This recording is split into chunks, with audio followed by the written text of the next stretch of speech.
नमस्कार, जय हिंद। स्वागत है आप सभी का माजिसा एजुकेशन। स्टार्ट करते हैं केमिस्ट्री की क्लासेस, जिसमें आज अपन को पढ़ना है टॉपिक अल्प विलेय लवणों की विलेयता साम्यावस्था। इसमें अपन सबसे इंपॉर्टेंट चीज जो पढ़ेंगे वो विलेयता गुणनफल पढ़ेंगे। इस टॉपिक को छोड़ नहीं सकते। हालांकि टॉपिक का नाम आपको दिखाई नहीं देगा, लेकिन इसको छोड़ नहीं सकते क्योंकि 2016 में सवाल पूछा गया है।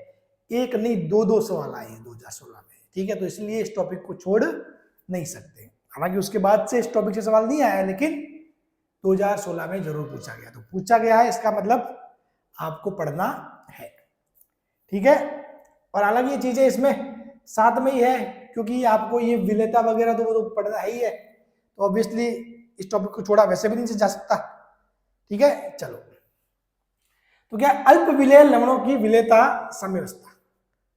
अल्प विलेय लवण कौन से लवण? जो अल्प विलेय। एक लवण तो हो जाते पूरे विलेय हो जाते हैं, उनके बारे में कोई बात करने का काम ही नहीं है। उनको किसी विलायक में डाला तो उनका पूरी तरीके से विलेय हो गया, तो उसके बारे में तो बात करने से मतलब ही नहीं है। अपन बात करेंगे अल्प विलेय लवण। साम्यावस्था किसकी होती है? जो अल्प विलेय होते हैं, यानी कि आधे तो क्या होंगे, अगुलित अवस्था में होंगे, और आधे किसमें होंगे, गुलित अवस्था में मिल चुके होंगे। उसके मध्य साम्यावस्था स्थापित होगी, ठीक है। तो अल्प विलेय लवणों की विलेयता साम्यावस्था। किसी भी लवण की विलायक में विलेयता दो कारकों पर निर्भर करती है। किसी भी लवण की विलायक में विलेयता दो कारकों पर निर्भर करती है। एक तो होता है लवण की चालक उष्मा, दूसरा होता है लवण के आयनों की विनायक एंथैल्पी। एंथैल्पी मतलब वही उष्मा, ठीक है। लवण की चालक उष्मा और दूसरा होता है लवण के आयनों की विलायक एंथैल्पी। तो यदि किसी भी लवण को अच्छे तरीके से घुलना है ना विलायक में, भाई ये होता है चीज क्या होती है। नॉर्मली जो चीज होती है वो आपके कोई भी चीज होता है विलायक, ये होता है विलायक।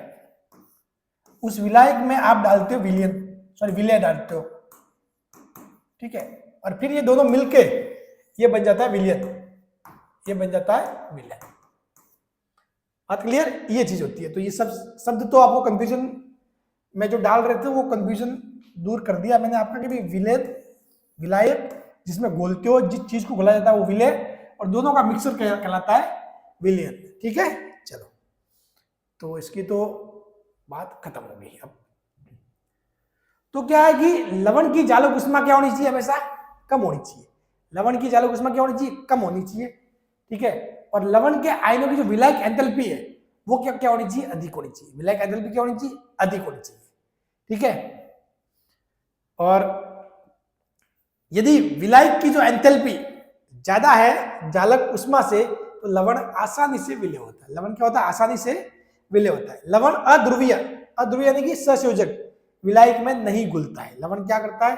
अध्रुवीय ससंयोजक विलायक में नहीं घुलता है। कारण यदि लवण की विलायक एंथैल्पी चालक एंथैल्पी से ज्यादा है तो लवण आसानी से जल में विलय हो जाता है। तो कहने का मतलब ये जो कंडीशन है हम लोग ये सेटिस्फाई करनी है कि विलायक की जो एंथैल्पी है वो इसकी जो जालक उष्मा या जालक एंथैल्पी से ज्यादा होनी चाहिए।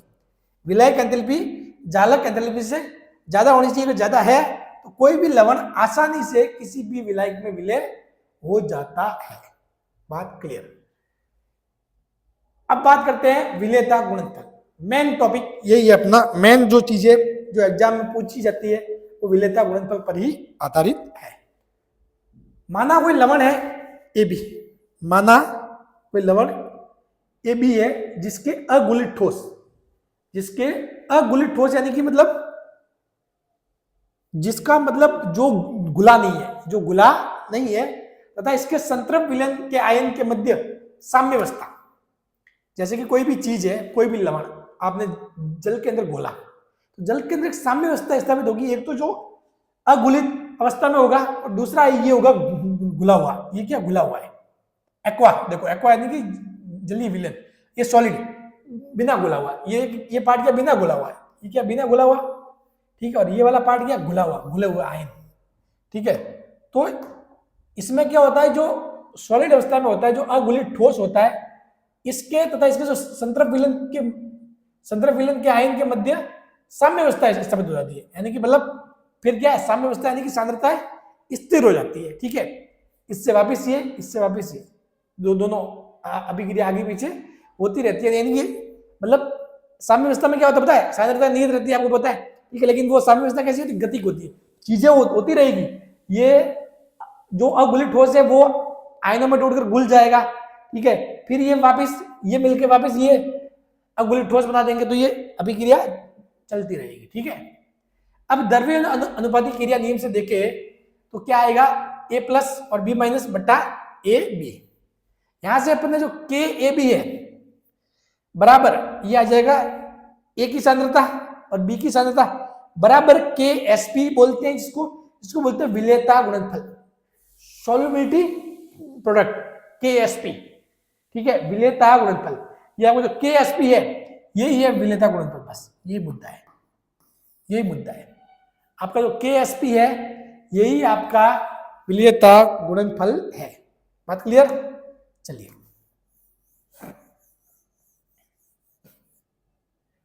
Next,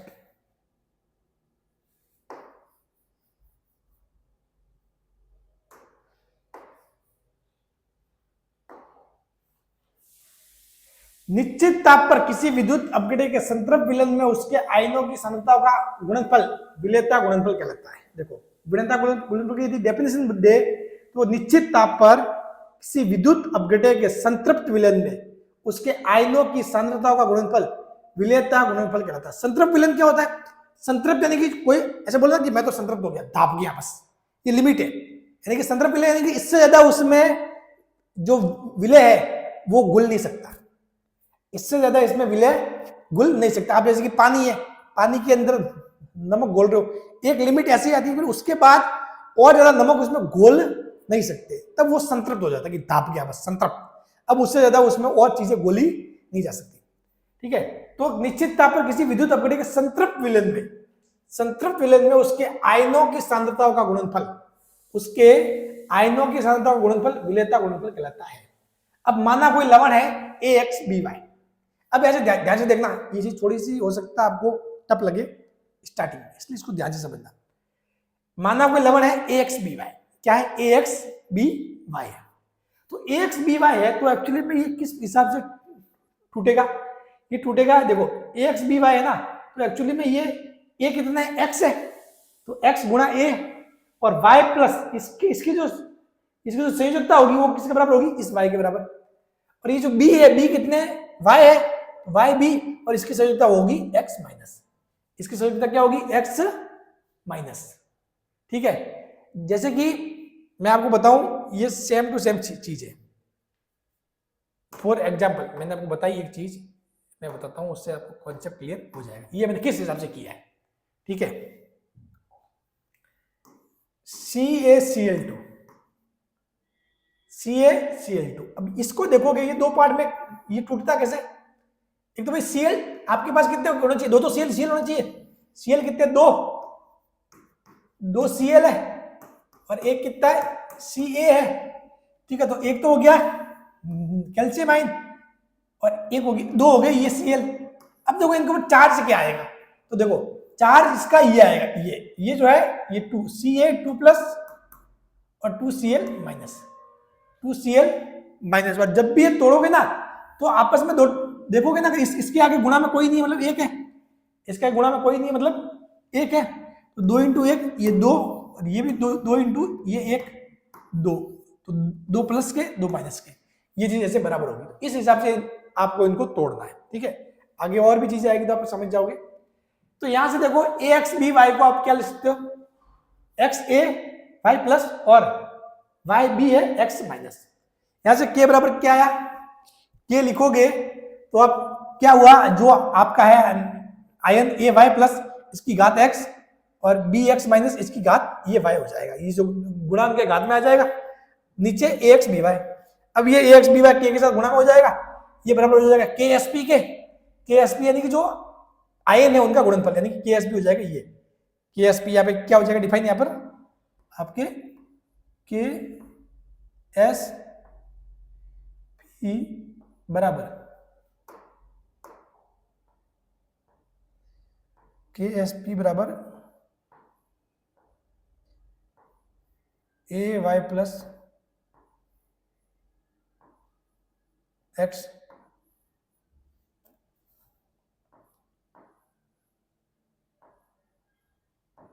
P X minus Y, ये देखो ये आपके के एस पी डिवाइड हो जाएगा। ठीक है, किस निश्चित ताप पर किसी विद्युत अपघटन के संतृप्त विलय में उसके आयनों की सांद्रता हो, इसके आयन ये होंगे ए वाई आयन, इनकी सांद्रता ये घात में तो आएगा, यदि कोई गुणांक है तो वो घात में आ जाएगा, क्या गुणनफल, विलेयता गुणनफल कहलाता है, ये हो जाएगा केएसपी। अब देखो विलेयता गुणनफल के विभिन्न व्यंजक, डिफरेंट डिफरेंट टाइप के जो विलेयता गुणनफल है, विभिन्न व्यंजक, उनको अपन किस हिसाब से लिखेंगे उनको भी समझना जरूरी है। ठीक है, देखो एक तो है ए बी प्रकार के लवण, ए बी टाइप के जो लवण है, जैसे कि AgCl है, तो AgCl यानी कि ये हो जाएगा Ag प्लस और Cl माइनस, दो पार्ट में टूट जाएगा। यदि इसकी सांद्रता x है, मान लो कि भी इसकी सांद्रता x है, तो इसकी भी क्या बनेगी, x ही बनेगी, क्योंकि गुणांक सेम सेम है। ठीक है, जब आप KSP लिखोगे तो Ag प्लस और Cl माइनस, तो KSP बराबर एक्स स्क्वायर, यहां से x बराबर क्या आ जाएगा, root of KSP, root of क्या आ जाएगा KSP। x को क्या बोलेंगे, मोलर विलेयता, x को क्या बोलेंगे यहां पर, मोलर विलेयता या फिर सांद्रता, मोलर विलेयता या फिर सांद्रता। जो x है यहां पर क्या है,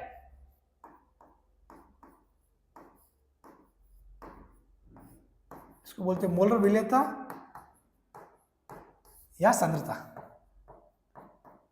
वही इसकी जो इकाई होती है वो क्या होती है, मोल प्रति लीटर में, मोल प्रति लीटर। जो KSP होगा वो क्या होगा, विलेयता गुणनफल। ठीक है, तो x is equal to root of KSP।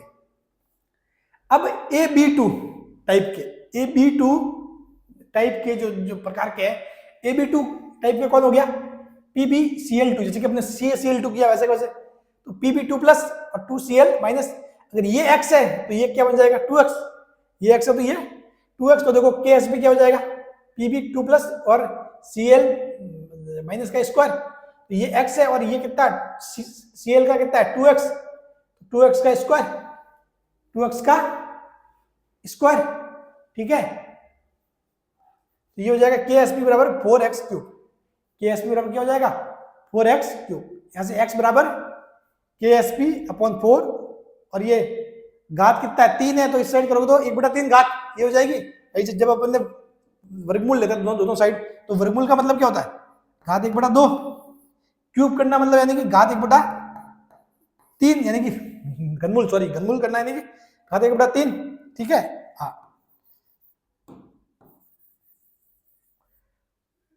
तो ये 4 भाग में जाके ये x की घात 3 का 1/3, तो ये हो जाएगा x, और फिर इसके ऊपर पूरे की घात 1/3 आ जाएगा।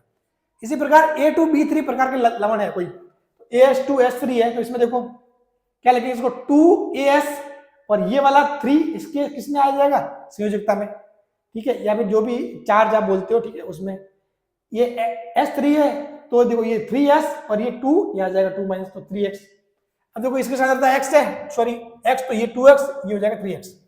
बात क्लियर, चलो KSP लिखेंगे, वो का वो सेम टू सेम, 2x का स्क्वायर और ये 3x का क्यूब। चलो KSP किया जाएगा 4x square 27x cube, x is equal to KSP upon 108। ठीक है, 1 की घात 5, यानी कि जब घात x5 हुआ था तो दोनों तरफ इन्होंने क्या लिया होगा, घात 1/5 लिया होगा, घात 1/5 लोगे तो 5 से 5 कैंसिल, ये हो जाएगा x, और इस साइड घात 1/5 आ जाएगी। ठीक है, चलो अब बढ़ते हैं आगे। अब आपके लिए सवाल है, अगले कुछ न्यूमेरिकल सॉल्व करेंगे तो आपके सारे डाउट क्लियर हो जाएंगे। यदि जिरकोनियम फास्फेट की मोलर विलेयता, की मोलर विलेयता S हो, तो इसका विलेयता गुणनफल ज्ञात कीजिए। तो पहले तो आपको देखना है कि जिरकोनियम फास्फेट है वो किस हिसाब से टूटेगा, तो देखो जिरकोनियम फास्फेट आपके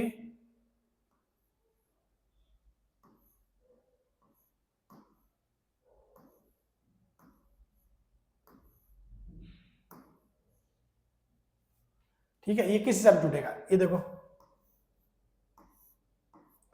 3 तो आएंगे क्या, ZR जिरकोनियम वाले 3ZR, और इसके ऊपर ये 4, ये किस में आ जाएगा, ये प्लस में आ जाएगा 4 प्लस। ठीक है, प्लस 4 कौन से वाले आएंगे, PO4 वाले, 4 PO4 इसके ऊपर -3, ये वाला चार्ज आ जाएगा तो -3, ये इस हिसाब से हो जाएगा। ठीक है, ये इस हिसाब से आपकी चीजें पूरी हो जाएगी। बात क्लियर? तो अब देखो, यदि इसकी सांद्रता x तो ये हो जाएगा 3x और ये हो जाएगा 4x, ये हो जाएगा 4x। अब इनके लिए यदि विलेयता गुणनफल आप लिखोगे KSP क्या आ जाएगा, सॉरी यहाँ पे आपको मोलर विलेयता S दी हुई है तो x नहीं लिख के इसको S लिखना है।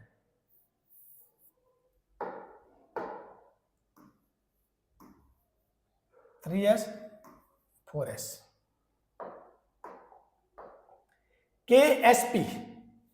KSP यानी कि 3s की घात 3 और 4s की घात 4s की घात 4। 3s तो इसकी सांद्रता थी 3 गुणांक में तो घात में हो जाएगा, 4s सांद्रता 4 गुणांक में वो घात में हो जाएगा। चलो अब यहां से KSP, अब देखो ये कितना हो जाएगा, 3 की घात 3, 4 की घात 4, ये आ जाएगा S की घात 7, S की घात 7।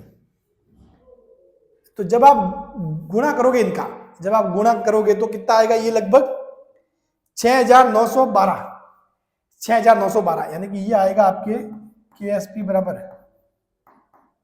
6912 S की घात 7। यहां से देखो कितना आएगा, S बराबर S की घात 7 बराबर आ जाएगा KSP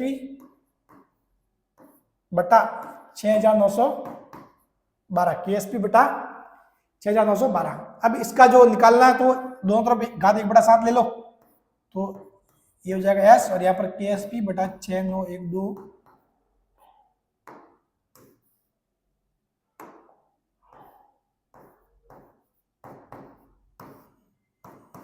घात 1/7। बात क्लियर? चलिए नेक्स्ट है, शुद्ध जल में A2X3 की विलेयता की गणना कीजिए जहां KSP कितना है 1.1 इंटू 10 की घात -3, 1.1 इंटू 10 की घात -3। ठीक है, शुद्ध जल में विलेयता की गणना कीजिए जहां KSP बराबर 1.1 इंटू 10 की घात -3। बायो वाले सर का कॉल आ रहा है, आपके कॉल काट दिया सर ने। चलो मनी जानी सर का कॉल था, ठीक है, चलो कॉल काट दिया है सर ने, कोई बात नहीं। तो शुद्ध जल में A2X3 की विलेयता की गणना कीजिए जहां KSP कितना है 1.1 इंटू 10 की घात -23। विलेयता की गणना यानी कि मतलब वही आपको S निकालना है। ठीक है, तो पहले तो इसको देखो, ये क्या हो जाएगा A2X3, तो ये किस हिसाब से टूटेगा 2a और 3 प्लस ये हो जाएगा, और एक मानना आपको प्लस में एक माइनस में, तो 3x और 2 माइनस। इसकी सांद्रता की यदि इसकी हो जाएगी 2x और इसकी हो जाएगी 3।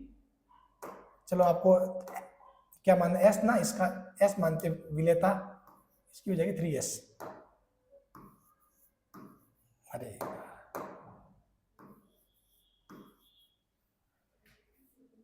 अब यदि KSP लिखोगे तो KSP क्या आ जाएगा, KSP आ जाएगा 2 की घात S का स्क्वायर 3s का क्यूब। यहां से आ जाएगा ये 4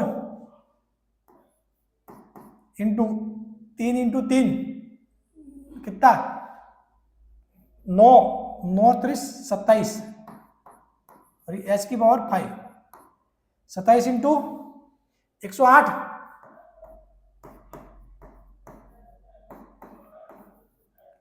108 और S की पावर 5, 108 S की पावर 5, ये हो जाएगा।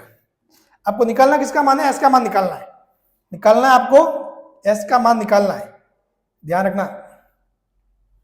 ठीक है, तो अब देखो यहां से क्या कर सकते हैं आगे हो, S5 बराबर KSP बटा 108 है। KSP कितना दिया हुआ आपको 1.1 इंटू 10 की घात माइनस 23 और ये 108 है। 108 का आप अप्रोक्सीमेशन वो कर सकते हो, ठीक है, 108 का अप्रोक्सीमेशन कर सकते हो। वो कैसे करोगे, इस 108 को 110 मान सकते हैं भाई, थोड़ा दोस्त से तो कोई फर्क नहीं पड़ता इतना। 108 को 110 मान सकते हो, ठीक है। तो 110 मानोगे तो इसका एक पॉइंट हटाओ, ये 10 नीचे आ जाएगा, ये वो हो जाएगा 10 बार, ये हो जाएगा 10 बार। अब देखो ये 10 का स्क्वायर नीचे हो जाएगा तो 10 की घात माइनस 23 बटा 10 का स्क्वायर, ऊपर जाओगे 10 की घात माइनस 25 हो जाएगा। s की पावर 5 बराबर 10 की घात माइनस 25। और दोनों तरफ आप क्या करोगे, घात 1/5 लोगे, घात 1/5 करोगे, यहां आ जाएगा 10 की पावर माइनस 5। देखिए कौन सा ऑप्शन आपका राइट हो रहा है, ए ऑप्शन, ए ऑप्शन हो रहा है करेक्ट। 10 की घात माइनस 5 मोल प्रति लीटर, ये आपको निकालना था और आपने निकाल दिया सक्सेसफुली। दो अल्पविलेय लवणों NiOH2 एवं AgCN के विलेयता गुणनफल के मान कितने, 2 × 10 की माइनस 15 एवं 6 × 10 की माइनस 17 है। कौन सा लवण अधिक विलेय है, कौन सा लवण अधिक विलेय है? तो आपके जो लवण कौन सा विलेय होगा ज्यादा, AgCl से NiOH2 की विलेयता अधिक है। आंसर क्या आएगा, आंसर आएगा NiOH2 की विलेयता अधिक है।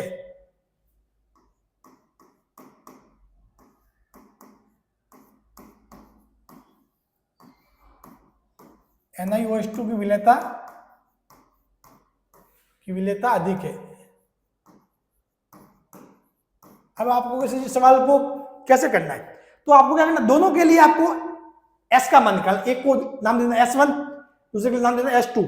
तो जिसके लिए भी S का मान ज्यादा आएगा, जिसके लिए भी S का मान ज्यादा आएगा वो आपका अधिक विलेय होगा, वो आपके क्या होगा, अधिक विलेय होगा। तो NiOH2 की विलेयता अधिक है, ठीक है।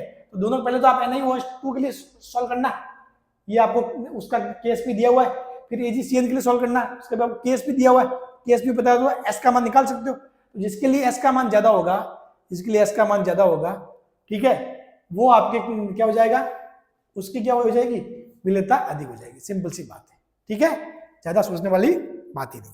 चलो, और तो ये सवाल मैं आपके लिए छोड़ रहा हूं, ठीक है, निकालना बाकी, या फिर चलो इसको सॉल्व ही करवा देते हैं, आपके लिए छोड़ू ही क्या, ठीक है, सॉल्व ही करवा देते हैं। देखो क्या करना है, अपन दो पार्टीशन करते हैं इसके, मैंने आपको लॉजिक तो दे ही दिया था। जो समझदार बच्चे होंगे वो तो वैसे भी वीडियो को स्टॉप करके या फिर खुद पहले सॉल्व कर लेंगे, उसके बाद मेरा सॉल्यूशन देखेंगे, ठीक है। आपके जो NiOH2 है, NiOH2 वो एक्चुअली कितने पार्ट में टूटेगा, देखो Ni2 प्लस और ये हो जाएगा 2OH माइनस, 2OH माइनस। इसी प्रकार जो AgCN है, Ag प्लस और Cn माइनस, Ag प्लस और Cn माइनस, ठीक है। तो यहां से आप देखोगे जब इसके लिए मानो इसकी यदि S1 है, ये हो जाएगा 2S1, S1 इसके 2S1, इसके लिए KSP लिखोगे आप, KSP क्या आ जाएगा, S1 इंटू 2S1 का स्क्वायर, यानी कि ये हो जाएगा 4S1 का क्यूब, 4S1 का क्यूब आ जाएगा KSP, यानी कि जो S1 का क्यूब आ जाएगा KSP बटा 4,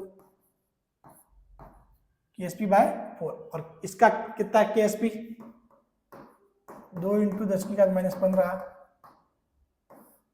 बटा 4, 2 × 10 की घात माइनस 15 बटा 4, ये S1 का क्यूब आ जाएगा, S1 का क्यूब आ जाएगा, ठीक है। अब देखो मैं बताता हूँ अभी क्या चीज है। इसी प्रकार इसके लिए देखोगे तो इसके लिए मानो इसके लिए S2 माना, तो S2 ये भी S2 हो जाएगा, इसके लिए KSP लिखोगे आप तो S2 का स्क्वायर, S2 का सीधा सीधा स्क्वायर हो जाएगा, इसमें कोई दिक्कत वाली बात नहीं है। S2 बराबर हो जाएगा root of KSP, root of K S P. अब आपके इसमें के एस पी कितना है 6 इंटू 10⁻17, तो 6 इंटू 10⁻17, 6 इंटू 10⁻17। अब देखो ये 10⁻17 है, इसको मान लो भाई, आपने इसको मान लिया 10⁻16 मान लिया, चलो 16। तो इसका जब आप रूट करोगे, इसका अंडर रूट करोगे तो ये आ जाएगा 10⁻8 के पास, ये आ जाएगा 10⁻8 के पास। और जब इसका आप करोगे तो इसका दोनों तरफ क्या करोगे, घनमूल करोगे। क्या करोगे, घनमूल करोगे भाई। S1 का क्यूब है तो आपको S1 का मान निकालने के लिए क्या करेगा, दोनों तरफ क्या करना पड़ेगा, घनमूल करना पड़ेगा। तो यदि इसको 2/4 को मान लेते हैं कि भाई ये अप्रोक्सीमेट 1 है, तो ये 10⁻15 का जब करेंगे घनमूल तो ये क्या आ जाएगा, ये आ जाएगा अप्रोक्सीमेट 10⁻5।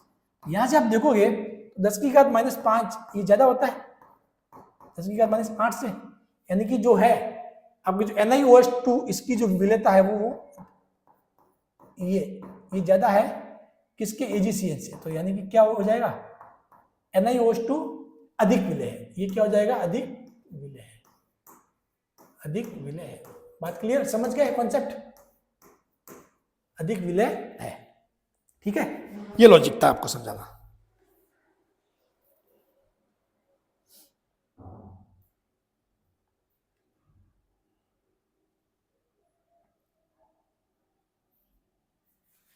चलिए अब नेक्स्ट बढ़ते हैं आगे।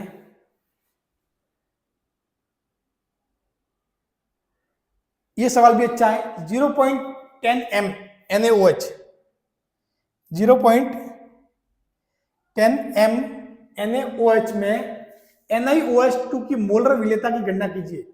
NiOH2 का आयनिक गुणनफल कितना है, 2 × 10⁻15। अब आपको ये आयनिक गुणनफल दिया हुआ है, आपको क्या दिया हुआ है, आयनिक गुणनफल दिया हुआ है, और आपको निकालना क्या है, मोलर विलेयता की जो गणना है वो करनी है। ठीक है, तो जो आयनिक गुणनफल दिया हुआ है 2 × 10⁻15, तो यहां से आप देखोगे चीज, तो देखो NiOH2, इस सवाल को ध्यान से देखना थोड़ा सा, ये आपके NCERT से लिया गया सवाल है। NiOH2 ये 2 पार्ट में टूट जाएगा, क्या ये वाला 2 आ जाएगा एक, तो Ni2+ और ये 2OH-, 2OH-। ठीक है, अब यदि इसको x मानो, ठीक है, तो इसकी सांद्रता क्या हो जाएगी 2x। लेकिन एक चीज ध्यान रखना, एक चीज यहां पर ध्यान रखना, ठीक है भाई, इसकी सांद्रता यदि आप s मान रहे हो, इसकी सांद्रता हो जाएगी s, तो इसकी सांद्रता ये हो जाएगी 2s, ये 2s, चलो ठीक है। लेकिन अब ये OH- की सांद्रता यहां से मिलेगी, और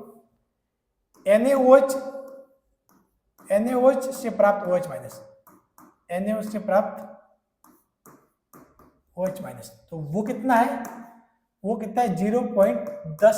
ठीक है, जो m है इसको मोलरता नॉर्मलता बराबर होगी, तो यहाँ पर जो n फैक्टर है वो कितना 1 ही है, तो 0.10 n। अतः जब आप लिखोगे जो इसका जो टोटल योग, ठीक है, वो जो लिखोगे तो वो जो 2 × 10⁻15 आप किसके बराबर लिखोगे, 2 × 10⁻15 जो आप KSP या फिर जो भी आयनिक गुणनफल की फॉर्म में लिखोगे, तो S इंटू वही करोगे भाई, जैसे कि आप सांद्रता होकर लिखोगे कैसे, Ni2+ इंटू OH- इसका स्क्वायर, Ni2+ यानी कि S का स्क्वायर, सॉरी बेटा, इसका S, और ये हो जाएगा OH-, तो इसकी सांद्रता कितनी हो जाएगी भाई 0.1 + 2s, फिर ये हो जाएगा इसका स्क्वायर, फिर ये इसका स्क्वायर हो जाएगा। बस सिंपल सी बात ये इसमें लॉजिक है। अब देखो यहाँ पे एक चीज, ये s का मान है ना, s का मान आप देखो, ये सामने कितना है 2 × 10⁻15, यहाँ से आपके s का मान कितना आएगा, s का मान आपको लगभग देखो s हो रहा है, s का स्क्वायर, s का क्यूब हो रहा है, और s का क्यूब हो रहा है, और फिर आप इसका करोगे घनमूल, लगभग 10⁻5 के आसपास आएगा, 10⁻5 के आसपास। तो अब 0.1 में आप 10⁻5 जोड़ो, तो 0.1 की तुलना में 10⁻5 को आप क्या कर सकते हो, नगण्य मान सकते हो। ठीक है, 0.1 की तुलना में 2s को आप 0.1 यानी कि नगण्य है, ठीक है, क्योंकि 2s बहुत कम है, 2s का मान बहुत कम है।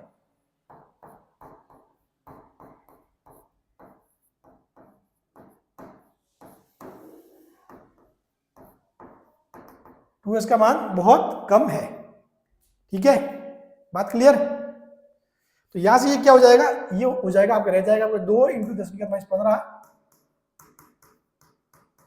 ये एक्चुअल में हो जाएगा s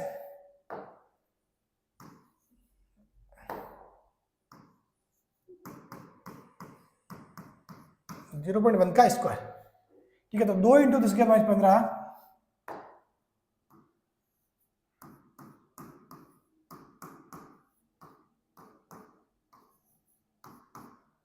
0.1 यानी कि 1/100 एस। तो यहां से देखो एस कितना जाएगा, ऐसा जाएगा, गुणा हो जाएगा इस साइड 2 इंटू 10⁻13 मोल प्रति लीटर, 2 इंटू 10⁻13, जिसको आप एम या एन भी लिख सकते हो, ठीक है। चलो, ये हो जाएगी आपकी विलेयता, एस इंटू बराबर 2 इंटू 10⁻13, बात क्लियर। तो इस टाइप के सवाल है, हालांकि ये तो बहुत अच्छी लेवल का सवाल था, इस लेवल का सवाल तो शायद पूछे भी नहीं, लेकिन मतलब ये आप इतने ये लिखना सीख गए ना, सबसे मेन बात तो ये तो भी आपके 2 मार्क्स फिक्स है, ये लिखना सीख गए, ये 2s ये वाला जो सारी चीजें ये लिखना सीख गए तो बस बात खत्म। ये तो मैंने आपको एक अच्छे एडवांस लेवल का सवाल बता दिया है, बाकी इतना लिखना सीख गए ना तो बस सफिशिएंट है, ये बस इतना ही पूछता है। जो रेस बोर्ड है आपको लिखना आना चाहिए, S1 है तो 2os - 2s1 ये हो जाएगा, ठीक है। एस वगैरह ये लिखते कैसे हो, 2a3 प्लस, ये वाला मामला समझ गए तो बस बात खत्म। चलिए, और अभी जैसे ही ये चैप्टर खत्म होगा मैं पिछले सालों को सवाल कराऊंगा तो आपको अपने आप आपका कॉन्फिडेंस बढ़ जाएगा कि हाँ वास्तव में चीजें हो रही है, ठीक है। चलिए, खत्म, 8 हो गया। चलो, अब विलेयता गुणनफल एवं आयनिक गुणनफल में अंतर क्या होता है, तो देखो दोनों ही विलेन में आयनों की सांद्रता के गुणनफल को प्रदर्शित करते हैं। दोनों ही क्या करते हैं, विलेन में आयनों की सांद्रता के गुणनफल को प्रदर्शित करते हैं। आयनिक गुणनफल समस्त प्रकार के विलेन, जो आयनिक गुणनफल है वो समस्त प्रकार के विलेन, तो संतृप्त हो या फिर असंतृप्त हो, दोनों के लिए लागू है। जो आयनिक गुणनफल है वो समस्त प्रकार के विलेन, संतृप्त हो या असंतृप्त, दोनों के लिए लागू होता है। परंतु जो विलेयता गुणनफल है केवल संतृप्त विलेनों के लिए लागू होता है। विलेयता गुणनफल केवल संतृप्त विलेनों के लिए लागू होता है। इसमें अगुणित लवण, जो अपना संतृप्त विलेन होता है उसमें क्या होता है, इसमें अगुणित लवण तथा विलेन में उपस्थित आयनों के बीच एक गतिक साम्य अस्तित्व में रहता है। यानी कि जो अगुणित लवण और जो विलेन में उपस्थित जो आयन है उनके मध्य क्या है, साम्य बना रहता है, साम्य अवस्था बनी रहती है, ठीक है, गतिक साम्य अस्तित्व में रहता है। क्लियर। चलो, अब है विलेयता गुणनफल के अनुप्रयोग। विलेयता गुणनफल के अनुप्रयोग, तो पहला अनुप्रयोग है किसी अवक्षेप के बनने की भविष्यवाणी करने में, कि भाई किसी भी चीज का अवक्षेप कब बनेगा। अवक्षेप बनना मतलब यानी कि जो विलेन में से कोई चीज बाहर निकल के आना, ठीक है, विलेन में से कोई भी चीज बाहर निकल के आना, वो होता है, क्या होता है, अवक्षेप के बनने की भविष्यवाणी। तो जब किसी विद्युत अपघटन का जो आयनिक गुणनफल है वो विलेयता गुणनफल से अधिक होता है, यदि आपके जो आयनिक गुणनफल है वो विलेयता गुणनफल से अधिक होगा, तब क्या होता है, अवक्षेपण होता है। उस केस में क्या होता है, अवक्षेपण होता है। कब होता है, जब आयनिक गुणनफल विलेयता गुणनफल से अधिक होता है, उस केस में क्या होता है, तब होता है अवक्षेपण। अब देखो पहली स्थिति है जब KIP, जो आयनिक गुणनफल यानी कि KIP आयोनिक वाला, ठीक है, तो KIP लेस देन KSP है, तो उस केस में विलेय असंतृप्त होगा, जिसमें और अधिक विलेय घोला जा सकता है। यदि KIP लेस देन KSP है तो विलेय क्या होगा, असंतृप्त होगा, इसमें और अधिक विलेय घोला जा सकता है, अर्थात कोई अवक्षेपण नहीं होगा। जब KIP बराबर KSP हो तो विलेय संतृप्त होगा, जिसमें और विलेय नहीं घोला जा सकता, परंतु उस केस में भी जो आपके अवक्षेप है वो नहीं बनेगा, अवक्षेप नहीं बनेगा। अवक्षेप बनेगा कब, जब KIP, जब आयनिक गुणनफल बड़ा होगा KSP से, विलेयता गुणनफल से अधिक होगा, तो विलेय क्या होगा, अति संतृप्त होगा। ताप के भी ज्यादा, आप ज्यादा ही उसमें घोल रहे हो आयन, तो वो फिर आयन वापिस मिलके फिर वो क्या बना देंगे, अवक्षेप बनाएंगे, ठीक है। तो उस केस में क्या हो जाएगा, अवक्षेपण हो जाएगा। उस केस में क्या हो जाएगा, अवक्षेपण हो जाएगा। बात क्लियर। चलो, तो अब देखो, जब आयनिक गुणनफल का मान विलेयता गुणनफल से अधिक हो तो साम्य बाई ओर विस्थापित हो जाता है। साम्य बाई ओर यानी कि मतलब ये जो पूरी साम्य की लाइन है, तो साम्य यदि मानो यहाँ पर कोई साम्य स्थापित हो रखा था, साम्य बाई ओर यानी कि जो अभिक्रिया इस साइड आ जाती है, अभिक्रिया इस साइड आएगी, मतलब क्या है, इस साइड क्या होता है आपके लवण, और ये मिले हुए जो ये होते हैं आयन, तो अभिक्रिया इस साइड आ जाएगी, यानी कि वापस क्या बन जाएगा, लवण बन जाएगा, यानी क्या होगा, उसका अवक्षेप बन जाएगा। क्या बन जाएगा, उसका अवक्षेप बन जाएगा। ठीक है, हाँ। तो ये अभिक्रिया उल्टी पक्ष दिशा में आ जाती है। तो जब आयनिक गुणनफल का मान विलेयता गुणनफल से अधिक हो तो साम्य बाई ओर विस्थापित हो जाता है, अर्थात विद्युत अपघटन के अवियोजित अणुओं की सांद्रता में वृद्धि हो जाती है। अवियोजित अणुओं की सांद्रता में वृद्धि होती है, चूंकि विलायक निश्चित ताप पर विद्युत अपघटन की निश्चित या तय मात्रा ही रख सकता है। चूंकि विलायक निश्चित ताप पर विद्युत अपघटन की निश्चित या तय मात्रा ही रख सकता है, इसलिए वह अपघटन की अतिरिक्त मात्रा को अवक्षेप के रूप में विलयन से निकाल देता है। यानी कि आप पानी के अंदर नमक घोल रहे हो, घोले जा रहे हो, एक लिमिट तक, जब तक वो दाब जाएगा, संतृप्त हो जाएगा, तब तक है। फिर संतृप्त के बाद आप अति संतृप्त वाली स्थिति आएगी, तो उस केस में फिर वो नमक का अवक्षेपण स्टार्ट हो जाएगा, नमक ऑटोमेटिकली वो बाहर निकलना स्टार्ट हो जाएगा। ठीक है, सिंपल सी बात है। फिर है अल्प विलय लवणों की विलेयता की भविष्यवाणी करने में। तो देखो, किसी दिए गए ताप पर अल्प विलय लवण के विलेयता गुणनफल को जानकर हम उसकी विलेयता की भविष्यवाणी कर सकते हैं। कैसे, दुर्बल, यानी कि मतलब जैसे कि ये तो चलो बात की है, अल्प विलय लवणों की विलेयता की भविष्यवाणी करने में किसी दिए गए ताप पर अल्प विलय लवण के विलेयता गुणनफल को जानकर हम उसकी विलेयता की भविष्यवाणी कर सकते हैं। ये आपने नहीं की, ये वाला सवाल, ये क्या किया आपने, इस वाले सवाल में अपन ने वही तो किया है कि कौन सा अधिक विलय, कौन सा कम विलय, ये हमको कहां से मालूम पड़ा, विलेयता गुणनफल। आपको विलेयता गुणनफल दिया हुआ था, उससे अब निकाल दिया कि सर जी ये ज्यादा विलय होगा, ये कम होगा, वही चीज करनी है। वो ये बता रहा है कि भाई उसकी अपन भविष्यवाणी कर सकते हैं। दुर्बल, एक पॉइंट है, दुर्बल अम्ल के लवणों की विलेयता कम पीएच पर बढ़ती है, ये पॉइंट ध्यान रखना। तो दुर्बल अम्ल है, उसमें उनके जो लवण है उनकी विलेयता कम पीएच पर बढ़ती है। कम पीएच यानी कि जो H+ है, H+ आयन है, वो क्या हो जाएंगे, ज्यादा, क्योंकि कम पीएच पर ऋण आयन की सांद्रता, उसके जो प्रोटॉन है H+, उसके कारण क्या हो जाती है, कम हो जाती है। यानी कि जो H+ बढ़ेंगे तो उसके अंदर जो ऋण आयन है उनकी सांद्रता ऑटोमेटिकली कम हो जाएगी। समझ गए, कहने का मतलब ये होगा कि एक है पॉजिटिव, अरे पॉजिटिव और नेगेटिव। ठीक है, अब आपने यदि पॉजिटिव बढ़ा लिया, पॉजिटिव आयनों की संख्या बढ़ाई, तो ऑटोमेटिकली नेगेटिव इनके मुकाबले क्या हो जाएगा, कम हो जाएगा, तो उसकी सांद्रता घट जाएगी। कहने का मतलब यही हुआ। ठीक है, चलो, जो कि लवण की विलेयता को बढ़ाता है। यानी कहने का मतलब यह है कि दुर्बल अम्ल के लवणों की विलेयता कम पीएच पर बढ़ती है। जितना पीएच कम होगा दुर्बल अम्लों के लिए, जितना पीएच कम होगा उसकी विलेयता उतनी ज्यादा होगी। साधारण नमक का शोधन। अब देखो, साधारण नमक का शोधन, यानी नमक का शोधन कैसे होता है। देखो, साधारण नमक के संतृप्त विलयन में HCl गैस प्रवाहित की जाती है। साधारण नमक के संतृप्त विलयन में HCl गैस है, अपन क्या करते हैं, प्रवाहित करते हैं। इससे क्या होता है, देखो HCl एवं NaCl अपने संगत आयनों में निम्न प्रकार से विभाजित होते हैं। भाई जो NaCl है वो क्या बनेगा, Na+Cl-, तो HCl क्या बनेगा, H+Cl-। तो अब यदि आपने जो नमक का संतृप्त विलयन है, नमक का घोल है, उसके अंदर HCl गैस मिला दी, तो क्या होगा, HCl के आयन के कारण विलयन में Cl- आयनों की सांद्रता विशेष रूप से बढ़ जाती है। Cl- की सांद्रता क्या हो जाएगी, बढ़ जाएगी। तो Cl- की सांद्रता बढ़ेगी, Cl- की सांद्रता बढ़ेगी। ठीक है, यानी कि जो उत्पाद है, उत्पाद की सांद्रता बढ़ेगी तो अभिक्रिया क्या हो जाएगी, पक्ष दिशा में जाएगी, और अभिक्रिया पक्ष दिशा में जाएगी तो ऑटोमेटिकली NaCl बनना स्टार्ट हो जाएगा। तो NaCl आपको मिल जाएगा, उसका क्या हो जाएगा, NaCl का अवक्षेपण हो जाएगा। बात क्लियर, समझ गए, लॉजिक यही है, लॉजिक यही है भाई। आपको यहाँ पे लॉजिक क्या है, आपको यदि जो NaCl का घोल है, NaCl का घोल है, इस NaCl के घोल में से Na+ और Cl- है, इससे वापिस आपको नमक बनाना है, तो आप क्या करोगे, इसमें HCl गैस मिला दो।